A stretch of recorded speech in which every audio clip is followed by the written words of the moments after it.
আপনি ক্ষমতায় থাকার জন্য আপনি কিভাবে আর কত ছোট হবেন, কত নিচু হবেন। আপনি আমাদের থেকে ছোট দেশ হলো ভুটান, আমাদের থেকে ছোট দেশ হলো নেপাল, আমাদের থেকে ছোট হলো মালদ্বীপ, আমাদের থেকে ছোট হলো শ্রীলঙ্কা।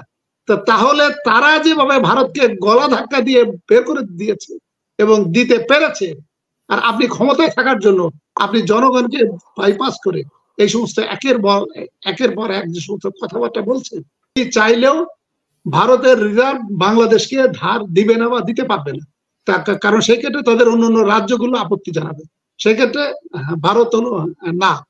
আর এখন হলো সেকেন্ড হলো চায়নার কাছে উনি $5 বিলিয়ন উনি ঋণ চেয়েছে। এবং আমার ধারণা শেখ হাসিনাকে এই যে $10 বিলিয়ন যে গোজামিল এতদিন দেওয়া হলো, এটা আমার ধারণা শেখ হাসিনাকে এতদিন ডার্কে রাখা হয়েছিল।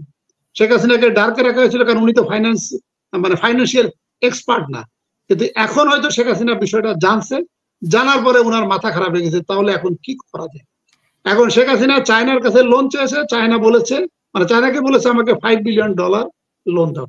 আর না, এটা যে এখনকার পররাষ্ট্রমন্ত্রী যে কথাটা বলেছে, এটা উনি আবার দেখি নামের আগে ডক্টর। এখন ডক্টর তো আবার এর আগে আলোচনা করেছি, বেগারতি খয়রাতি মেহনতি ডক্টর।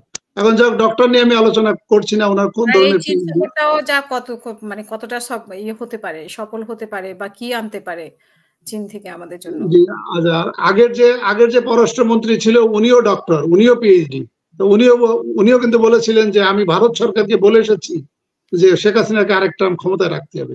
এই যে পররাষ্ট্রমন্ত্রী চেয়ারে বসে 18 কোটি জনগণকে রিপ্রেজেন্ট করছে, উনি বৈধভাবে হোক আর অবৈধভাবে পররাষ্ট্রমন্ত্রী চেয়ারে আছে, তাহলে ওনার বোঝা উচিত উনি 18 কোটি জনগণকে রিপ্রেজেন্ট করছে। কিন্তু উনি যেভাবে বালখিল্য ভাবে কথা বলে, এটা কিন্তু যে স্বাভাবিকভাবে মানে এটা যে স্বাভাবিকভাবে কথা বলছে, এটা কিন্তু একটা উদ্দেশ্য নিয়ে হাসিনা আক্তার কথা বলছে। এই কথাগুলো বলে জনগণকে একটা ফ্রাস্ট্রেশন করা যে আমার কোনো কিছু হলে কিন্তু ভারত আমাকে সাহায্যের জন্য এগিয়ে আসবে, দরকার হলে ভারত কিন্তু সৈন্যবাহিনী পাঠাবে, তো তোমরা কিন্তু রাস্তায় নেমে না, আমাদেরকে ক্ষমতাচ্যুত করার চেষ্টা করো না। এই যে কথাগুলো বলছে, এটা কিন্তু স্বাধীনতা সার্বভৌমত্বের লক্ষ্য। মানে আপনি ক্ষমতায় থাকার জন্য আপনি কিভাবে আর কত ছোট হবেন, কত নিচু হবেন। আপনি আমাদের থেকে ছোট দেশ হলো ভুটান, আমাদের থেকে ছোট দেশ হলো নেপাল, আমাদের থেকে ছোট হলো মালদ্বীপ, আমাদের থেকে ছোট হলো শ্রীলঙ্কা। তাহলে তারা যেভাবে ভারতকে গলা ধাক্কা দিয়ে বের করে দিয়েছে এবং দিতে পেরেছে, আর আপনি ক্ষমতায় থাকার জন্য আপনি জনগণকে বাইপাস করে এই সমস্ত একের পর এক যে সমস্ত কথাবার্তা বলছেন, সেটি কোনোভাবে একটা সভ্য কোনো গণতান্ত্রিক দেশে এইভাবে কথা বলা যায় না, এভাবে আইন লঙ্ঘন করা যায় না, সংবিধান লঙ্ঘন করা যায় না। এখন আপনি যেটা বললেন যে চীনে যে প্রধানমন্ত্রী যাচ্ছে, এখানে কতটুকু সফলতা আসবে, আমি আপনাকে যেটা বললাম যে শেখ হাসিনাতে আমি এর আগে আপনার টক শোতে বলেছিলাম যে একজন স্বৈর শাসককে ক্ষমতাচ্যুত করার পদ্ধতি হচ্ছে 4টা। এখন 4টা পদ্ধতি কিন্তু উনি যেভাবে হোক, ভারতের সহায়তায় হোক আর যেভাবে হোক, উনি বন্ধ করে ফেলেছে। একটা হচ্ছে একটা স্বৈর শাসককে ক্ষমতাচ্যুত করার বৈধ উপায় হচ্ছে নির্বাচন, আর নির্বাচনটা উনি বন্ধ করে ফেলেছে। আরো পদ্ধতি হচ্ছে 3টা। একটা হচ্ছে সেনা অভ্যুত্থান, কিন্তু সেনাবাহিনীর যে অবস্থা সেটা আমি আর লম্বা আলোচনা করছি না। সেখানে সেনা অভ্যুত্থান বা সেনাবাহিনী জনগণের পক্ষ নিবে বা পক্ষ নিয়ে কাজ করবে, সেরকম কোনো আলামত অ্যাটলিস্ট আমি দেখছি না। আর জুডিশিয়াল যে অভ্যুত্থানটা হবে, যে অনেক দেশে এই সমস্ত অসাংবিধানিক সরকারকে কিন্তু আদালত থেকে অসাংবিধানিক ডিক্লেয়ার করলে ওই সরকার ক্ষমতাচ্যুত হয়ে যায়। অনেক দেশে এরকম ঘটনা ঘটেছে, যেখানে প্রধান বিচারপতি রাজনৈতিক বক্তব্য দিচ্ছে, যেখানে পরবর্তী সম্ভাব্য প্রধান বিচারপতি এনায়েতুর রহিম রাজনৈতিক বক্তব্য দিচ্ছে, সেখানে আদালত থেকে এটিও আশা করা আর মানে পাগলের প্রলাপ বকা সমান হবে। আর আরেকটা হচ্ছে যে বিরোধী রাজনৈতিক নেতৃত্বে গণ অভ্যুত্থান। এখন কারণ যেটাই হোক না কেন, যে তারা তাদেরকে আটক করে, আয়না ঘরে নেয়, তাদেরকে বন্দি করে, তাদেরকে ধরে নিয়ে ভারতে ফেলে আসে, that is a different issue, internal issue. But বাস্তবতা হচ্ছে গত 16 বছরে বিরোধী রাজনৈতিক নেতৃত্ব কোনো গণ অভ্যুত্থান ঘটাতে পারে নাই। তার মানে এই 4টা ইস্যু দিয়ে শেখ হাসিনা জানে তিনি ক্ষমতাচ্যুত হবেন না, বা ওনার মোটামুটি পাকাপোক্ত। শেখ হাসিনা যেটা ভাবছে, উনি যদি ক্ষমতাচ্যুত হয় তাহলে উনি অর্থনৈতিক অভ্যুত্থানে ক্ষমতাচ্যুত হবে, এবং এটা কিন্তু সেই দ্বার প্রান্তে হাসিনা আক্তার চলে এসেছে। আক্ষরিক অর্থে আপনি যে $3 বিলিয়ন যে আপনি ঋণ পেলেন, এই $3 বিলিয়ন বাদ দিলে ভার্চুয়ালি আপনার ব্যবহারযোগ্য রিজার্ভ আছে 2 থেকে 3 বিলিয়ন ডলার। তার মানে আপনি 3 বিলিয়নও যদি অ্যাড করেন হাসিনা আক্তার, তাহলে এটি হবে 6 বিলিয়ন ডলার। এটি কিন্তু আমার কোনো বক্তব্য না, কারণ এখানে প্রফেসর ফরাদ থাকলে আবার বলতো যে না না না হাসিনা আক্তার এটা ম্যানেজ করে ফেলবে, মানে আমাদের শেখ হাসিনা এটা ওই যে ম্যানেজ করে এখন কি ম্যানেজ করার জন্যই যাচ্ছে কিনা চীনে ম্যানেজ? আমি আপনাকে বলছি সেটা হচ্ছে যে ভারত রিজার্ভ, ভারত কোনো সহায়তা করবে না, রিজার্ভ দিবে না। কারণ ভারত যেহেতু একটা গণতান্ত্রিক প্রতিষ্ঠান আছে বা গণতান্ত্রিক কাঠামোর উপর দাঁড়িয়ে আছে, মোদি চাইলেও ভারতের রিজার্ভ বাংলাদেশকে ধার দিবে না বা দিতে পারবে না, কারণ সেই ক্ষেত্রে তাদের অন্য রাজ্যগুলো আপত্তি জানাবে। সেক্ষেত্রে ভারত হলো না। আর এখন হলো সেকেন্ড হলো চায়না। চায়নার কাছে উনি 5 বিলিয়ন ডলার উনি ঋণ চেয়েছে, এবং আমার ধারণা শেখ হাসিনাকে এই যে 10 বিলিয়ন ডলারের যে গোজামিল এতদিন দেওয়া হলো, এটা আমার ধারণা শেখ হাসিনাকে এতদিন ডার্কে রাখা হয়েছিল। শেখ হাসিনাকে ডার্কে রাখা হয়েছিল কারণ উনি তো ফাইন্যান্সিয়াল এক্সপার্ট না। কিন্তু এখন হয়তো শেখ হাসিনা বিষয়টা জানছে, জানার পরে ওনার মাথা খারাপ হয়ে গেছে, তাহলে এখন কি করা যায়। এখন শেখ হাসিনা চায়নার কাছে লোন চেয়েছে, চায়না বলেছে, মানে চায়নাকে বলেছে আমাকে 5 বিলিয়ন ডলার লোন দাও। আরেকটি কথা আপনাকে বলি, সেটা হলো অনেকের একটা ভুল ধারণা আছে, যদি IMF, ওয়ার্ল্ড ব্যাংক, ADB বা আমাদের দাতা সংস্থা যদি লোন দেয় তাহলে মনে হয় আমাদের রিজার্ভটা বেড়ে যায়। এটা একটা ভুল ধারণা। সেটা হলো যে বিদেশি সংস্থা যখন আমাদেরকে লোন দেয় হলো দুই ক্ষেত্রে, একটা হচ্ছে বাজেট সহায়তা, আরেকটা হলো ডেভেলপমেন্ট খাত। আপনার ডেভেলপমেন্ট খাতে যদি আপনাকে লোন দেয় তাহলে সেটা কিন্তু আমার রিজার্ভে অ্যাড হয় না। আপনি পদ্মা সেতুর জন্য আপনাকে টাকা দিল, কর্ণফুলী টানেলের জন্য আপনাকে টাকা দিল, টাকা তো একবারে দেয় না। সেটা হলো তারা প্রজেক্টে স্টেপ বাই স্টেপ দেয় এবং সেটা রিজার্ভে যোগ হয় না, সেটা ডেভেলপমেন্ট পারপাজে আসে। শুধু রিজার্ভে যোগ হয় কোনটা? বাজেট সহায়তা, যেটা IMF দিয়েছে, এটা হচ্ছে বাজেট সহায়তা। এখন উনি চায়নার কাছে 5 বিলিয়ন ডলার বাজেট সহায়তা চেয়েছে। চায়না বলেছে আমার কাছে ডলার নেই, আমি তোমাকে ডলার দিতে পারবো না। তখন চায়না বলেছে তুমি তো আমার কাছ থেকে মালামাল যেহেতু আমার কাছ থেকে ইম্পোর্ট করো, ভালো কথা, আমি তোমাকে 5 বিলিয়ন ডলারের সমপরিমাণ মালামাল তোমাকে বাকিতে দিব, তোমার বাংলা টাকার সাথে ইউয়ানের এক্সচেঞ্জ করো, যখন তোমার হাতে ডলার আসবে তখন তুমি আমাকে ডলারটা দিয়ে দিও। কিন্তু আক্ষরিক অর্থে ডলার দিতে উনি রাজি হন নাই। এখন প্রশ্নটা হচ্ছে সমস্যাটা কোথায় হাসিনা একটা, সেটা হলো সরকার এই বছরে যে বাজেট ঘোষণা করেছে 8 লক্ষ কোটি টাকা। এখানে আপনার হয়তো খেয়াল আছে, আপনার টকশোতে আমি আলোচনা করেছিলাম, সরকার এই বছরে বলেছে তাদেরকে সুদ দিতে হবে 1,13,500 কোটি টাকা, যেটা হচ্ছে 11 বিলিয়ন ডলার।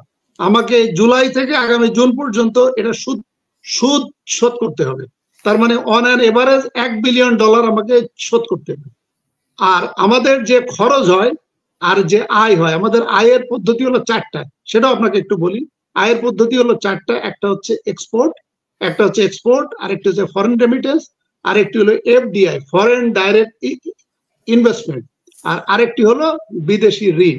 তো FDI কিন্তু গত 3 বছর ধরে FDI নাই এবং এটা নেগেটিভ গ্রোথ, এবং FDI হলো 5% নেগেটিভ গ্রোথ।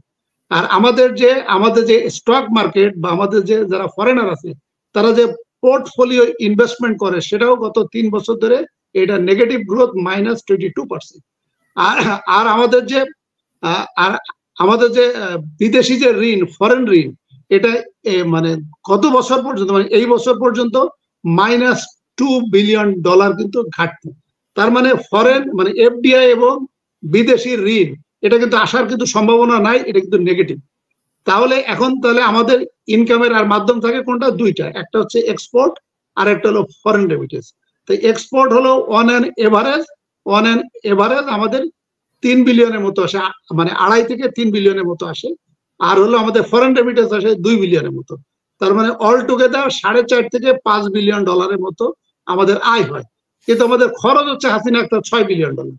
কারণ আপনি যদি আন্দোলনটা ঠেকাতে চান, অর্থনৈতিক অভ্যুত্থানটা ঠেকাতে চান, তাহলে এই যে গত 34 মাস, মানে অগাস্ট 2021 থেকে গত 34 মাস বা গত 36 মাসে অন অ্যান এভারেজ 1 থেকে 1.5 বিলিয়ন ডলার করে কমে যাচ্ছে, মানে ওই ভর্তুকি দেওয়া লাগতেছে। তো তার মানে যদি আমি 1 বিলিয়নও যদি ধরি, সরকার আবার এখানে চালাকি করেছে। সরকার যেটা করেছে, গত বছর আমার এক্সপোর্ট বেড়েছে 4% আর রেমিটেন্স বেড়েছে 6.48%। তার মানে 10.5% এক্সপোর্ট এবং রেমিটেন্স বেড়েছে। ওদিকে সরকার আবার ইম্পোর্ট কমিয়ে দিয়েছে, ইম্পোর্টটা কনজেস্টেড করে 15% ইম্পোর্ট তারা কমিয়ে দিয়েছে। তা 15% ইম্পোর্ট যদি কমিয়ে থাকে আর যেটা আমার বেড়েছে এক্সপোর্ট এবং রেমিটেন্স, 10.5%, তারপরেও কিন্তু আরো 5% কিন্তু আমার গ্যাপ আছে। এতে আপনার সমস্যা হচ্ছে দুইটা, যদি আপনি ইম্পোর্ট যদি কমিয়ে দেন, তাহলে আপনার যে ইসেনশিয়াল কমোডিটি গুড সেগুলো কিন্তু মার্কেটে আসছে না, বাজারে আসছে না। তা বাজারে যেহেতু আসছে না, তখন আপনার গুডস এর স্ক্যারসিটি হচ্ছে। তো গুডস এর যখন স্ক্যারসিটি হচ্ছে, তখন এই জিনিসগুলোর দাম বেড়ে যাচ্ছে, এটা একটা সমস্যা। আরেকটা সমস্যা হলো যে এই প্রোডাক্টগুলো যখন আসছে না, তখন আপনার প্রোডাকশন কমে যাচ্ছে এবং আপনার এমপ্লয়মেন্ট সংকুচিত হয়ে যাচ্ছে। তাহলে আমাদের যে ঘাটতিটা, এই যে আমাদের অর্থনৈতিক অভ্যুত্থানটা যদি সরকার যদি ঠেকাতে হয়, তাহলে $1 থেকে $1.5 বিলিয়ন আলটিমেটলি কিন্তু ভর্তুকি দেওয়া লাগবে। কারণ আমার ফরেন রেমিটেন্স এবং এক্সপোর্ট এটা কিন্তু বাড়ার কিন্তু তেমন কোনো সম্ভাবনা নাই। কারণ এর আগে যে আমি আপনাকে যেটা বললাম যে এক্সপোর্টের হিসাব তো ভুল দিয়েছে, মানে যেটা এক্সপোর্ট হয় নাই সেখানে কিন্তু অতিরঞ্জিত করে দেখানো হয়েছে। এইটাও যদি আপনি প্রতি মাসে যদি আপনি $1 থেকে $1.5 বিলিয়ন, তার মানে আমি যদি ধরে নিই যে শেখ হাসিনার ডিসেম্বরে টোটাল রিজার্ভ শূন্য হয়ে যাবে, যদি আমি ধরে নিই আগামী ডিসেম্বর, যেটা আমি গত 3 মাস ধরে বলে আসছি যে আগামী ডিসেম্বর নাগাদ রিজার্ভ শূন্য হয়ে যাবে, তাহলে আপনাকে ভর্তুকি দেওয়া লাগবে প্রতি মাসে $1.5 বিলিয়ন করে হলে $9 বিলিয়ন, আর আপনার 6 মাসে সুদ হবে $6 বিলিয়ন। তাহলে হাসিনা আক্তার 9 বিলিয়ন আর 6 বিলিয়ন, আমার লাগবে হলো $15 বিলিয়ন, কিন্তু আমার ব্যবহারযোগ্য রিজার্ভ আছে $6 বিলিয়ন। তো যদি আমার চায়না যদি $5 বিলিয়ন দেয়, তাহলে 6 আর 5 $11 বিলিয়ন, তাহলে বাকি $4 বিলিয়ন হাসিনা আক্তার কে দিবে? এই জন্য সরকার কিন্তু এখন হন্যে হয়ে গেছে। সরকার এখন মানি লন্ডারিং এর সাথে ইনভলভ হয়ে গেছে। সরকার এখন যে কাজটা করতে পারে, বাংলাদেশি টাকাগুলো মানি লন্ডারিং করে ইলিগাল চ্যানেলে বাইরে পাঠিয়ে দিবে।